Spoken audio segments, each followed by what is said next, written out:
Welcome to the Crypto Daily News. This podcast is created by Generative AI. Today is August 12th, 2024, and we've got a packed episode for you, diving into the latest happenings in the world of cryptocurrency, blockchain, and Web3. Remember, links to all stories can be found in the episode notes. Let's kick things off with a legal battle that's making waves in the crypto world. Celsius, the now defunct cryptocurrency exchange, has filed a lawsuit against Tether, seeking a whopping $3.5 billion in damages.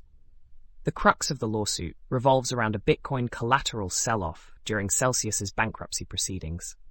Celsius claims that Tether misappropriated assets by liquidating over 39,000 BTC, which Celsius had provided as collateral for a USDT loan. As Bitcoin's price dropped, Celsius was supposed to provide more collateral to avoid liquidation, but alleges Tether sold the BTC prematurely. Tether, on the other hand, calls the lawsuit a shakedown, asserting that Celsius itself directed the liquidation after failing to post additional collateral. The lawsuit seeks the return of over 57,000 BTC, alongside at least $100 million in damages and legal fees. Tether is standing firm, promising a vigorous defense and assuring stakeholders of its financial stability. This case underscores the ongoing tensions in the crypto sector, particularly around asset management during volatile market conditions. In related news, Tether, the issuer of the largest stablecoin USDT, is planning a significant expansion. CEO Paolo Ardoino announced that Tether aims to double its workforce to around 200 employees by mid-2025. Currently, the company operates with just over 100 employees spread across more than 50 countries. This growth is fueled by Tether's impressive performance, including a record profit of $5.2 billion in the first half of 2024.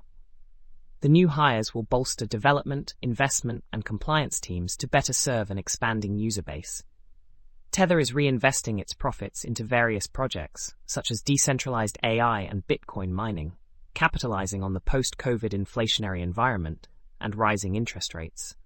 Despite its success, Tether continues to face scrutiny over the transparency of its reserves, having settled with the New York Attorney General's office in 2021. The company is focused on optimizing operations through technology and partnerships while honing its core competencies. Switching gears to the restaurant industry, Blackbird has launched Fly, a new loyalty and rewards currency designed to enhance the dining experience. This initiative comes at a challenging time for restaurants, with difficulties in securing reservations and the overwhelming presence of technology. Fly empowers restaurants to manage their own incentives, helping to fill seats during slower periods. The program includes features like paying with Fly at participating restaurants and loading Fly using USDC. Blackbird has also reduced processing fees for restaurants, boosting their profitability. The upcoming Flynet will act as a transaction network for all Blackbird payments, using F2 as its gas token.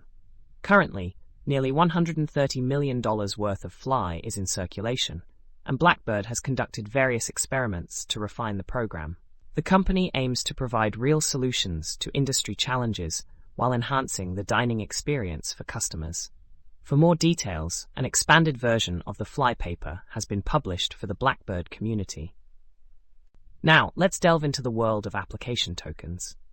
The team at @0x Schul and A16Z Crypto is exploring the introduction of cash flows for application tokens, addressing the historical lack of economic models linking these tokens to the cash flows of underlying blockchain services.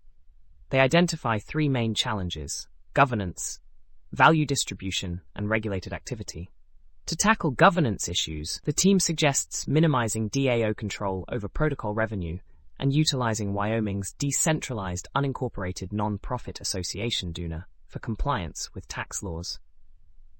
For value distribution, they propose stakeholder capitalism as an alternative to traditional mechanisms that may conflict with US securities laws, allowing token holders to be rewarded for meaningful contributions rather than direct financial distributions.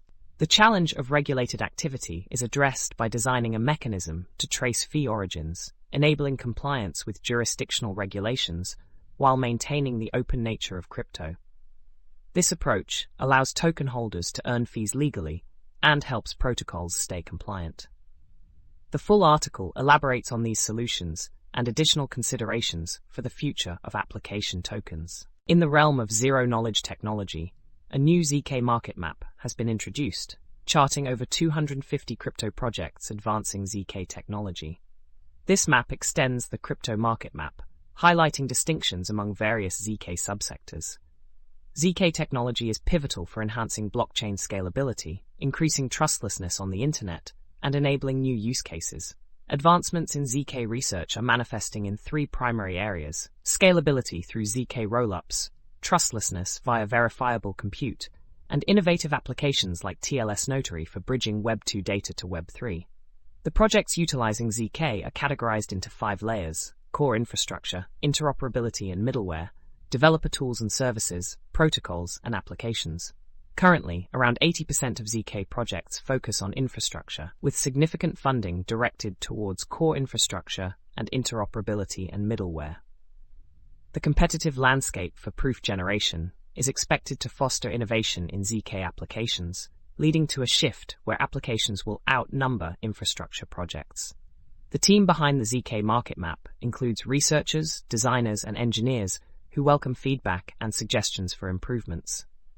The map is intended to evolve over time, reflecting the dynamic nature of the ZK ecosystem.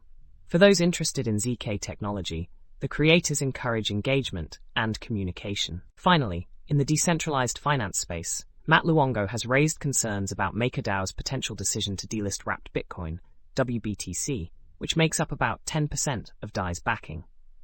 Luongo, a prominent figure in DeFi, has been working on TBTC since 2019, a decentralized alternative to WBTC. TBTC has undergone various improvements to enhance its security and flexibility and is supported across multiple platforms, including Ethereum, Arbitrum, Base, Optimism, and Solana, with plans for further expansion. Luongo emphasizes the importance of decentralization in crypto, arguing that reliance on a single point of failure, like WBTC, undermines DeFi's core principles. He proposes that TBTC be considered as collateral on MakerDAO, joining other established DeFi projects like Aave and Curve Finance. Luongo encourages community feedback and support for this initiative, aiming to ensure that DeFi remains true to its decentralized roots. The discussion around WBTC's status and the potential onboarding of TBTC is ongoing, with Luongo inviting thoughts on the MakerDAO forum. That's all for today's episode of the Crypto Daily News. We hope you found these stories insightful and engaging. Don't forget to check the episode notes for links to all the stories we've covered. Join us again tomorrow for more updates from the world of cryptocurrency, blockchain, and Web3. Until then, stay informed and keep exploring the crypto universe.